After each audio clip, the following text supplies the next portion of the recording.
तक पहुंचे हैं, लेकिन अब पूरी व्यवस्था करने का समय आ गया है और जरूर आश्वस्त करते हैं आगे के दिनों में हम लोग जो संरचना पटना का खाका खींच रहे हैं, ये जो गंगा के किनारे पूरा इलाका है, इसको एक प्लान तौर पर एक व्यवस्था खड़ा कर रहे हैं।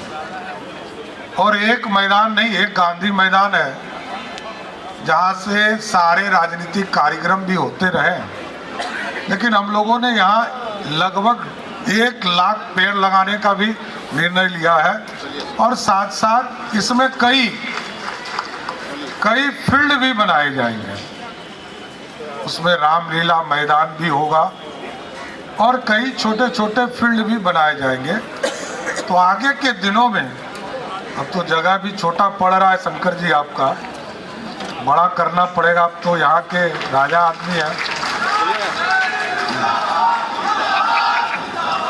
तो आगे के दिनों में इसको और व्यवस्थित करने का काम कीजिए। समाज को और मुख्य धारा में लाना है, समाज के लोग आगे बढ़ सके, चीजें स्थापित हो सके। और हमने कहा था, शुरू से कहा है कि समाज यदि किसी के पीठ पर खड़ा हो जाए तो उसको आगे बढ़ने से कोई धरती पर रोक नहीं सकता है। और आप लोग का आशीर्वाद है साथियों, इसमें कहीं दो मत नहीं है। पूरे बिहार के कुशवाहा समाज की ताकत है, इसलिए आज सम्राट चौधरी बिहार का उप मुख्यमंत्री भी और गृह मंत्री भी है। इसलिए आगे भी आपकी ताकत की जरूरत है, क्योंकि अब तो कठोर फैसला लेने का समय है। थोड़ा फैसला सख्त भी लेना पड़ता है और कार्रवाई भी करना पड़ता है। सरकार के माध्यम से चीजों को स्थापित भी करना है और बिहार को सुंदर भी बनाना है। बिहार विकसित भी हो, समृद्ध हो, और ये तभी संभव हो पाएगा जब यहाँ के किसान, यहाँ के लोग यहीं पर आर्थिक रूप से समृद्ध हो पाए।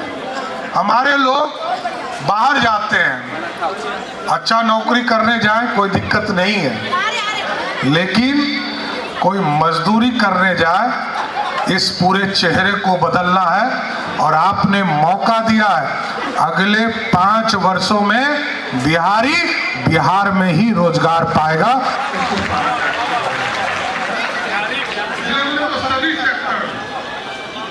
सेक्टर में भी आप देख रहे होंगे, कहीं स्टील प्लांट की बात हो रही है, कहीं पावर स्टोरेज प्लांट की बात हो रही है, और सबसे महत्वपूर्ण, क्योंकि हम लोग तो, जब हम लोगों के शान और इस धरती के गौरव, सम्राट अशोक ने जब तलवार रखा था, तो तलवार रखने के बाद जो तलवार था वो खुरपी बना दिया, और खुरपी से हम जमीन सींचने का काम करते हैं और जमीन को सींच कर सब्जी का उत्पादन करते हैं। और हम लोगों ने तय किया है कि बिहार के एक एक किसान जो सब्जी उत्पादन करते हैं, उसके लिए सभी प्रखंडों में कोल्ड स्टोरेज बनाएंगे और वही आउटलेट भी खोलने का काम करेंगे। इसलिए कि हमारे लोग आर्थिक रूप से समृद्ध तभी हो पाएंगे, क्योंकि कुछ लोग तो दूध में पानी मिलाकर ही बेच देता है ना साथियों, है? तो लड़ाई तो लड़ते रहे, लेकिन चुनाव खत्म हो गया।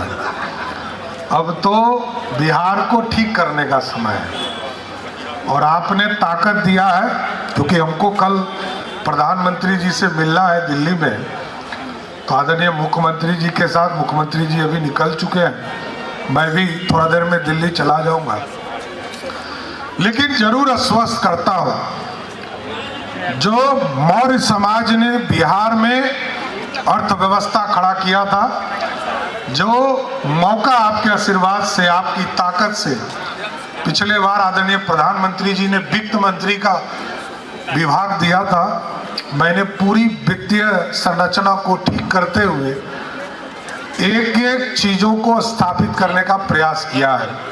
और इस बार मौका दिया है कि गृह विभाग, प्रशासन को ठीक करना और प्रशासन के साथ गुंडों को भी ठीक करना। तो हम एकदम आश्वस्त करते कि आपके जो आरी पर आपका अड्डा काट लेता है, आपका खेत में चराने का काम कुछ लोग करता है, वो सब ठीक कर देंगे। 5 साल में एकदम व्यवस्थित हो जाएगा, वो अपने नहीं आएगा। अवैध काम करने वाला स्वयं छोड़ देगा। अभी तो 1 महीना हुआ है सरकार का, और रोज मैं नए कानून के साथ खड़ा हूं। आपने देखा होगा गुंडा बैंक भी बंद करने के लिए मैंने कहा है। चूसने का काम नहीं करना, बैंक है और बैंक में हम पैसा जमा करते हैं, पैसा हमारा पैसा है। सीडी रेशियो के बारे में सुबोध जी की पार्टी बहुत चिंता करते रहती है, समझ गए ना। तो इनके राज्य में 30% सीडी रेशियो था, आज 60% है। और मेरा लक्ष्य है, इसलिए मैंने गुंडा बैंक बंद किया है कि अगले 5 वर्षों में सीडी रेशियो 100% के करीब ले जाना है, तभी बिहार के लोगों को आर्थिक खड़ा हो पाएगा। इसलिए साथियों, मैं जरूर आग्रह करूंगा, निवेदन करूंगा। हो सकता है हमसे मिलने में थोड़ा कष्ट भी होता होगा आप लोग को, है? इसमें कहीं तो मत नहीं है, लेकिन इस संरचना को खड़ा करना है। धीरे धीरे मैं व्यवस्थित कर दूंगा, आप चिंता मत करें। अभी तो पूरे बिहार के राजनीतिक कार्यकर्ता मिलते रहते हैं, लेकिन पूरी व्यवस्था ठीक की जाएगी और इस समाज को ही मुख्य धारा में लाना है।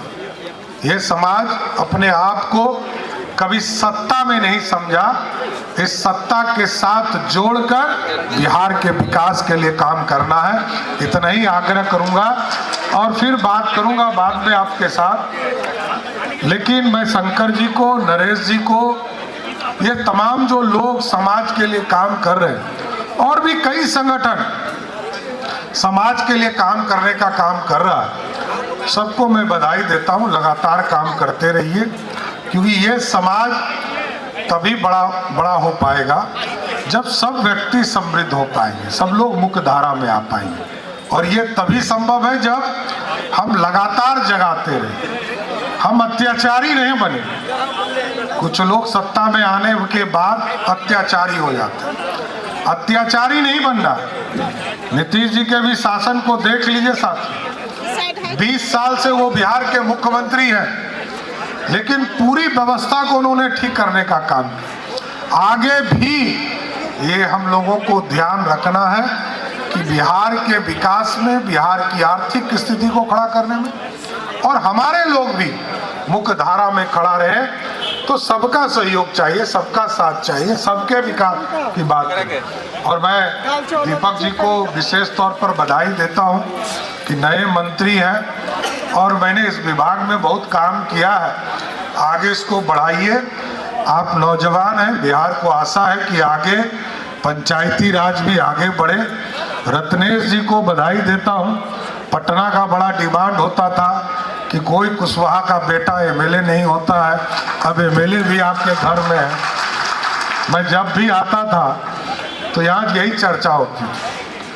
तो मैंने, पार्टी ने एक मौका दिया, आदरणीय प्रधानमंत्री जी और हमारे पार्टी के नेतृत्व ने रत्नेश जी को यहाँ पर उम्मीदवार बनाकर भेजा, और इनसे कई लोग सक्षम हैं साथियों। मैं फिर बोलता हूँ, राजनीतिक तौर पर कई लोग ऐसे लोग हैं जो समाज को जोड़कर काम कर रहे हैं। आज इनको मौका मिला है, कल आपको मौका मिलेगा, आप चिंता मत करिए। लेकिन क्योंकि भारतीय जनता पार्टी में तो आप समझ सकते हैं कि जब हम लोगों को फोन आता है तो हम लोग सोचते हैं दूसरे काम के लिए प्रधानमंत्री जी का फोन आया है, और पता चलता है कि दूसरा दायित्व बदल जाता है। तो इसलिए साथियों, हमारी पार्टी में तो भारी लोकतंत्र है और एक एक चीजों को पूरे देश के लिए, नौजवानों के लिए, आगे वाली पीढ़ी को काम करने का मौका देने वाली पार्टी है। लगातार आप और पटना के लोगों को मैं बार बार विशेष तौर पर धन्यवाद देता हूं कि पटना के लोग लगातार भारतीय जनता पार्टी को सेवा करने का मौका देते रहे। तो आज यदि कमल खिला है रत्नेश कुशवाहा के तौर पर, तो इसमें पटना के पूरे समाज के लोगों का विशेष ध्यान। इसलिए मैं फिर से सभी लोगों को, निशा जी दूसरी बार जीत कर आई है, जहां की जीतना ही मुश्किल है। मैं पिछले बार भी इनके किस्मत पर इनको पार्टी ने लड़ाया था, इस बार भी इनको इनके किस्मत पर पार्टी ने लड़ाया। वो सीट जीतने वाला नहीं, खासकर भारतीय जनता पार्टी के लिए तो बहुत टफ सीट है। विनोद जी, स्वर्गीय विनोद जी भी कैसे जीतते थे वो टफ था, हम लोग इनके किस्मत पर वो सीट जीतते। सुधांशु जी का भी सीट लगभग वही है, जीत कर लेकिन लगातार आ रहे हैं। आप दोनों को बहुत बहुत बधाई है। अजय जी भी पिछले 3 बार से लगातार 2 बार लड़ रहे थे, 2 बार पराजित हो गए। इस बार जनता ने भारी मतों से जिताकर इनको पटना भेजने का काम किया है। एगो वीरेंद्र बाबू है, इनको ना कोई विधानसभा भेज रहा है ना लोकसभा भेज रहा है। हम लोग को कई बार बोले जो करते हैं, अरे नहीं कोई सभा मिल रहा है तो परलोक सभा भेज दीजिए। लेकिन हमारे नेता है क्योंकि सिन्हा जी तो चले गए, आपको कैसे जाने देंगे। आप यहाँ अभी समाज को जोड़कर रखिए। बिहार में अभी बहुत सा काम करना है, बिहार के समाज के लोगों को समृद्धि की ओर ले जाना। इसलिए मैं फिर से सबको बधाई देता हूँ। आगे आने वाला नया साल 2026 आपके जीवन में खुशियां लाए और इसी तरह वनभोज के माध्यम से लगातार हम सभी लोग मिलते रहे। फिर से कुशवाहा कल्याण परिषद को धन्यवाद देता हूँ, बहुत बहुत धन्यवाद।